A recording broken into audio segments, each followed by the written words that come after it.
Peter Brinks und Kai Engel sind da. Herzlich willkommen. Hallo. Und Kai, ich hatte mehr Augenringe erwartet. Du bist Vater geworden, 10.10. Herzlichen Glückwunsch. Ja, 10-10, Dankeschön. 10-10-2020, ja, der Oscar. Und ja, hübsches Bürschchen, wie ich.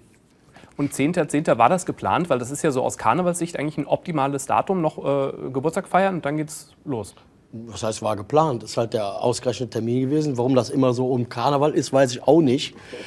Kann man ja so nicht planen direkt. Entweder funktioniert es oder funktioniert es nicht. Peter, wir müssen nicht drüber sprechen, das war bisher ein wildes Jahr, das Jahr 2020.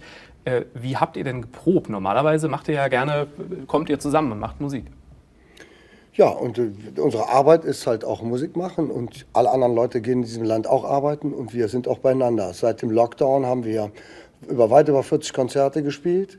Wir haben große Verantwortung, haben eine große Crew um uns herum und da war es erstmal das Allerwichtigste, dass die Jungs weiter Jobs haben und ihre Mieten bezahlen können. Für uns war das total klar, dass wir dann auch weiterspielen. Und außerdem, wir können nichts anderes. Ich würde durchdrehen, wenn ich die ganze Zeit zu Hause sitzen würde. Wir waren die erste Band, die im Autokino angefangen hat und wir haben im Tanzbrunnen ein Licht ausgemacht.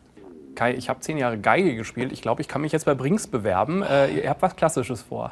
Spielst du gut? Nee, das ist das Schlechte. Das wollte ich schwer. nachschieben, aber ich dachte erst mal. Aber wir haben jetzt einen Anspruch. Also, wenn du es mal gehört hast, das Beethoven-Orchester, ich glaube, da muss man ein bisschen üben. Ein bisschen vielleicht. Ich muss sehr viel üben. Ja. Was wird das für ein Album sein?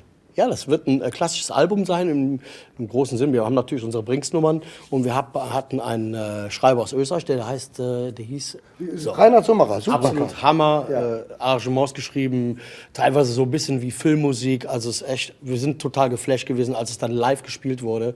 Also müsst ihr euch alle kaufen, das ist super geil. Wir haben richtige Rhapsodien zwischen, also dass die Lieder ineinander übergehen und ja, das war für uns auch ganz hartes Brot, weil von uns kann außerdem Christian, der kann relativ gut Noten lesen, unser Schlagzeuger. Wir mussten das echt lernen, also das wird auch noch eine Herausforderung für uns im Studio.